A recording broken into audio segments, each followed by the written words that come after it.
Om Swastiastu. Om Swastiastu. Assalamualaikum warahmatullahi wabarakatuh. Salam nama budaya, salam kebajikan untuk kita semua. Halo Sobat Podcast Tika, saya Nurul Ulang Putri Nikyas. Kali ini saya akan membahas tentang seputar pendidikan. Pada zaman kali ini pendidikan sangatlah penting bagi kita semua. Karena kita membahas tentang pendidikan, saya membawa gestar yang sangat-sangat menginspirasi kita pada Gen Z ini. Oke, mari kita sambut orangnya, Kak Indra. Halo semuanya. Sebelumnya boleh perkenalan dulu? Boleh. Sebelumnya perkenalkan, nama saya Iba Bagus Manimbrau Wijayanto. Teman-teman bisa panggil saya Indra. Saya ini masih umur 19 tahun, tetapi sudah banyak menginspirasi para remaja di Nusa Tenggara Barat ini. Oke, Kak Indra, sebelumnya kita ngobrol santai aja ya. Saya ada beberapa pertanyaan nih. Yang pertama, apa sih putra pendidikan itu, atau apa bedanya antara putra pendidikan dan duta pendidikan? Baik, di sini putra pendidikan itu sendiri merupakan salah satu parlemen remaja dari mana tempat menampung nih untuk remaja-remaja untuk bisa mengakses pendidikan, menyelesaikan permasalahan pendidikan dan lain-lain. Perbedaan dari putra pendidikan dan duta pendidikan itu bisa dibilang dari sistem ajarnya. Jika putra pendidikan merupakan ajang pageant, jika duta pendidikan merupakan ajang yang langsung diselenggarakan oleh pemerintah. Tetapi di sini tetap bekerja sama, saling support satu sama lain dari putra pendidikan itu sendiri. Oke, Kak Indra, apa sih tanggung jawab seorang putra pendidikan itu? Baik, untuk tanggung jawab putra pendidikan itu lumayan cukup besar. Karena di sini kita melihat dari sistematika dan kondisi kita yang ada di Nusa Tenggara Barat, khususnya di Kota Mataram, bahwa pendidikan itu masih tidak merata. Kenapa saya katakan seperti itu? Contoh, seperti yang kemarin saya lakukan, terjun langsung nih ke daerah Ampenan, itu tuh masih banyak banget akses pendidikan yang kurang memadai, yang dimana anak-anak para nelayan, anak-anak yang lahir di sana itu tidak dapat mendapatkan pendidikan. Karena apa? Karena pemerintah kurang melihat dan menyoroti daerah-daerah 3T, terluar, terkecil, dan terdalam. Dan juga bagi saya juga itu bahwa tantangan terbesar juga istilahnya masih banyak nih yang menyepelekan pendidikan, padahal pendidikan itu sangat penting bagi kita di kehidupan ini. Tanpa pendidikan tentunya kita tidak akan bisa menuju dan sukses. Kak Indra, apa sih penyebab Kak Indra untuk terjun langsung menjadi putra pendidikan? Maksudnya kayak, kenapa nih Kak Indra memilih buat ikut ajang putra pendidikan tersebut? Baik, terima kasih. Sebenarnya awal mula saya ingin berjuang dalam dunia pendidikan ini karena saya dari kecil itu sudah istilahnya menyukai dalam dunia dan ruang lingkup pendidikan. Contoh, mungkin di SD saya suka belajar, bahkan saya juga mengikuti les-les, bahkan di SMP juga saya tetap belajar, sehingga saya mendapatkan banyak prestasi nih, terutama di SMA. Kebetulan nih, saya pada saat SMA itu sedikit ambis, karena menurut saya pendidikan itu sangat penting, apalagi pendidikan itu dapat membuat kita itu bisa membanggakan orang tua. Contohnya seperti pada saat SMA. SMA itu saya saking ambisnya itu mencapai rekor istilahnya itu mengikuti kelas akselerasi yang dimana 2 tahun untuk masa SMA itu gitu. Jadi kenapa saya mengatakan bahwa pendidikan itu sangat penting, karena ini selain bisa membanggakan orang tua, kita juga bisa bangga bahwa pendidikan itu, wah, kita itu lebih keren loh dari orang lain.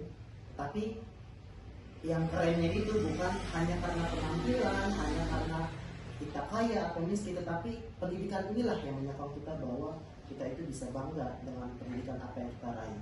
Terus yang paling menginovasikan saya sebagai putra pendidikan ini, tentunya yang pertama yaitu saya memiliki banyak teman yang masih terkendala terkait pendidikan dan tidak mendapatkan hak pendidikan.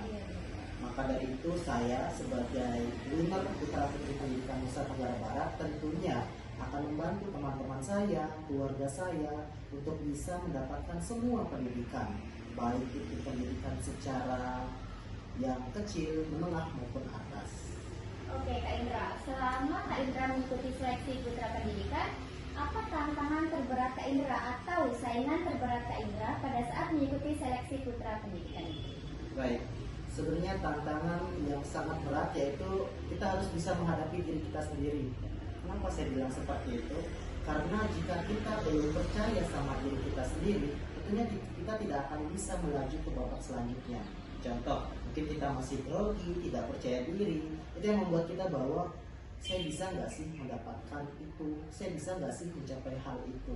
Sehingga kemarin saya awalnya itu sempat ragu nih, bisa nggak sih saya mendapatkan posisi itu, bisa nggak sih saya lolos seperti itu. Tapi saya berusaha untuk bisa meyakinkan diri saya bahwa saya bisa. Kenapa saya tidak bisa? Sedangkan mereka bisa, berarti saya juga bisa. Gitu. Jadi saya terus memotivasi diri saya sendiri sehingga saya berada di titik ini. Oke, Kak Indra, sebagai putra pendidikan itu ada nggak sih program-program kerjanya gitu? Kalau sebagai putra pendidikan, program kerja itu banyak banget. Jadi kenapa saya bilang banyak banget? Ini karena kita itu selain ada di Provinsi Nusa Tenggara Barat, kita juga ada yang memiliki ajang nasionalnya. Jadi kita istilahnya kalau kita berfokus sama provinsi masing-masing atau kota masing-masing, itu program kerjanya 1, 2, dan 3. Istilahnya yang pertama yaitu mungkin kita akan gimana caranya untuk menyelesaikan masalah. Contohnya seperti yang pertama yaitu kita harus bisa menyelesaikan masalah pernikahan dini. Kenapa pernikahan dini? Karena ketika terjadinya pernikahan dini, tentunya pendidikan juga tidak bisa dilanjutkan. Kita berusaha menyelesaikannya, kita berusaha mencari solusinya, dan itu merupakan salah satu program kerja saya. Terus yang kedua yaitu bagaimana cara mengajak remaja-remaja ini untuk fokus kepada pendidikan. Apalagi sekarang dilihat maraknya bahwa ada yang sering bolos, ada yang menyepelekan pendidikan, bahwa ngapain saya kuliah, ngapain saya lanjut sekolah, kan ujung-ujungnya saya juga bisa nyari uang karena kerja. Itu merupakan salah satu statement yang salah. Maka dari itu dengan adanya saya di sini, saya berusaha untuk bisa mengubah statement itu untuk mengatakan bahwa pendidikan itu sangat penting. Jika pendidikan tidak ada, maka kita tidak akan bisa maju berkembang, terutama ingin mencapai Indonesia Emas tahun 2045. Terus untuk nasionalnya, itu secara keseluruhan tentunya terkait program kerja pendidikan ini. Yang pertama yaitu bagaimana cara kita untuk menjalankan permasalahan-permasalahan yang ada di provinsi seperti yang saya katakan di awal tadi. Oke, Kak Indra, selama menjalani program kerja yang Kak Indra lakukan ini, apa sih program yang paling berat menurut Kak Indra? Baik, program yang paling berat buat saya pribadi yaitu bagaimana cara kita untuk mengajak pemerintah untuk bisa mengatasi pendidikan ini. Karena bagi saya pribadi, sebagai seorang remaja, itu hanya bisa yang sekarang itu dilakukan adalah untuk bisa menyelesaikan permasalahan-permasalahan yang ada di ruang lingkup yang bisa dikerjakan oleh para remaja. Sisanya kita hanya bisa menyampaikan ke pemerintah bagaimana kendalanya, bagaimana permasalahannya, sehingga yang saya harapkan adalah pemerintah juga terbuka hatinya untuk bisa menyelesaikan permasalahan pendidikan ini. Tetapi untuk saat ini mungkin yang saya sangat beratkan adalah mungkin minimnya pergerakan dari pemerintah. Tetapi saya yakin bahwa pemerintah sudah mengatasi dan menyelesaikan permasalahan-permasalahan ini. Karena bagi saya juga bahwa menyelesaikan sebuah permasalahan di ajang pemerintah itu berbeda dengan permasalahan yang biasa. Karena harus ini, karena harus tingkatan ini, kesini dulu, kesana dulu, koreksi dulu, dan lain-lain. Dan saya juga istilahnya di sini tidak ingin menyalahkan siapapun, tetapi di sini saya ingin mengajak bekerja sama, baik saya, baik para remaja, baik anak-anak, baik orang tua, baik pemerintahan dan lain-lain untuk bisa mengatasi permasalahan pendidikan yang ada di Nusa Tenggara Barat, khususnya di Kota Makassar.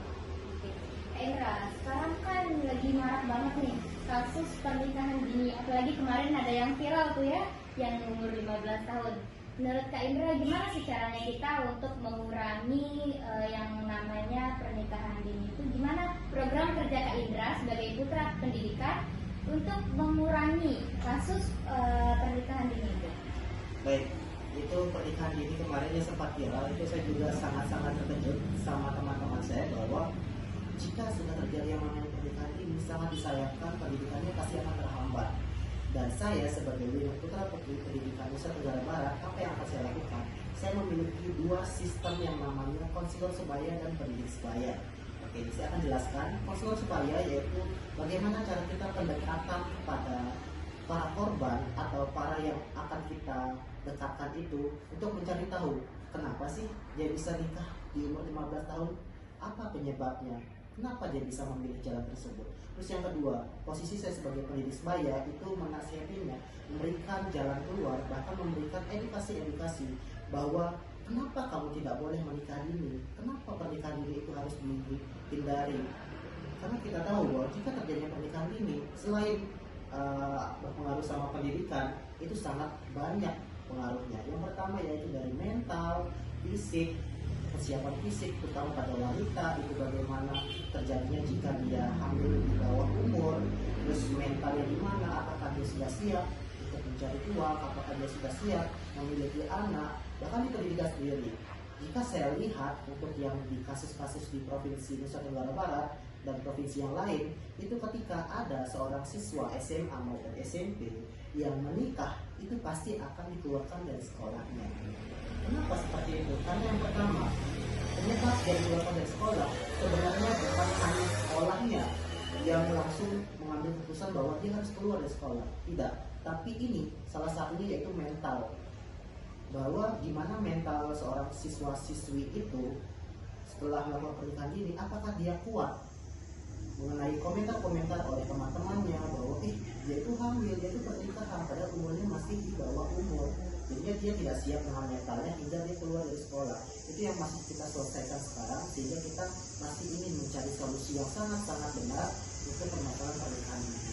Bahkan di pernikahan dini juga kemarin sempat kita di Putra Putri Pendidikan juga bekerjasama dengan yang namanya Duta Genre Provinsi Nusa Tenggara Barat, yang dimana Duta Genre ini berfokus pada permasalahan tersebut. Sehingga kita bekerjasama, sehingga semoga kita mendapatkan jalan keluarnya bareng-bareng, karena untuk saat ini pernikahan dini ini masih marak dan masih akan mencari solusinya atau bisa dibilang masih proses. Oke, Kak Indra, tadi kan sempat Kak Indra bilang lulus 2 tahun SMA-nya. Boleh nggak sih ceritain gimana perjalanan Kak Indra selama menempuh pendidikan itu? Kan sekarang ini jarang banget nih ada orang yang kuliah, maksudnya SMA selama 2 tahun. Gimana sih? Maksudnya sarannya atau berikan contoh Kak Indra perjalanannya itu kayak gimana? Oke, kalau perjalanan terkait sekolah 2 tahun itu sangat, istilahnya sangat susah. Karena bagi saya pada saat itu, karena saya baru lulus SMP, itu saya masuk dan mendaftar jalur prestasi di sekolah salah satu yang ada di Mataram. Dari rumah saya dari Bertais Ujung, tiba-tiba sekolah di Mataram itu merupakan salah satu tantangan bagi saya. Tetapi saya tidak takut dengan tantangan tersebut. Saya malah istilahnya menerobos tantangan tersebut hingga saya berhasil mencapai sebuah pendidikan atau mencapai hal yang membuat saya itu bangga, yaitu 2 tahun sekolah pada saat SMA. Pada saat itu saya daftar jalur prestasi di SMA 3 Mataram, dan saya juga pada saat itu mengikuti seleksi untuk yang namanya kelas akselerasi SKS, yaitu yang dimana kita yang awalnya belajar selama 1 semester itu 6 bulan, kita dipres menjadi 1 semester itu 4 bulan. Itu merupakan suatu kesulitan juga bagi saya, karena menurut saya itu istilahnya kita datang sekolah, artinya sekolah pagi, kita pulangnya juga sore. Jadi kita datang paling awal, pulang paling terlambat istilahnya. Dan itu juga merupakan salah satu tantangan, yaitu kita sering-sering untuk melakukan ujian praktik, terus kita membuat makalah, itu sudah biasa, sehingga nanti terjamin bahwa lulusan yang 2 tahun sekolah ini sudah terbiasa dalam sistematika kuliah. Pada saat kuliah dia tidak kaget bahwa oh ini tugas pada saat menjadi anak kuliahan, membuat makalah dan lain-lain. Oke. Aduh, Kak Indra, boleh nggak sih berikan motivasi atau sekedar saran nih sama pemirsa GPM Talk biar mengikuti jejaknya Kak Indra, atau jangan mengikuti, setidaknya termotivasi oleh Kak Indra? Oke, sebenarnya saya ingin teman-teman semua ingin mengingat satu kata saja untuk motivasi agar kalian itu bisa mencapai sebuah pendidikan atau mencapai hal-hal yang kalian bisa menjadikan motivasi. Yang pertama yaitu mereka bisa, kalian bisa, kita bisa, dan saya pasti bisa. Itu merupakan salah satu kata-kata yang sangat saya ingat sampai sekarang, bahkan sampai nanti dewasa. Kenapa? Karena ketika mereka bisa, kalian bisa, kita bisa, pasti saya akan bisa mencapai sebuah hal tersebut, sehingga saya bisa berada di titik ini, dan saya sangat bangga berada di titik ini dengan motivasi-motivasi kata-kata itu. Dan saya itu dapatkan kata-kata tersebut pada saat saya itu pergi ke salah satu provinsi yang di luar, yaitu Provinsi Jakarta. Di sana di Jakarta saya mendapatkan sebuah motivator dari salah satu istilahnya yang lebih di atas saya, istilahnya ya, itu lebih di atas saya, memberikan kata-kata itu, sehingga saya itu bisa mengingat bahwa itu yang menjadikan motivasi saya sehingga di titik ini. Oke, pemirsa GPM Talk, tadi sangat menginspirasi untuk kita semua. Kak Indra, terima kasih banyak waktunya sudah hadir pada episode kali ini. Terima kasih pemirsa GPM Talk. Saya akhiri dengan Parana Santi. Om Santi Santi Santi Om. Wassalamualaikum warahmatullahi wabarakatuh. Sadu sadu sadu, salam pendidikan untuk kita semua.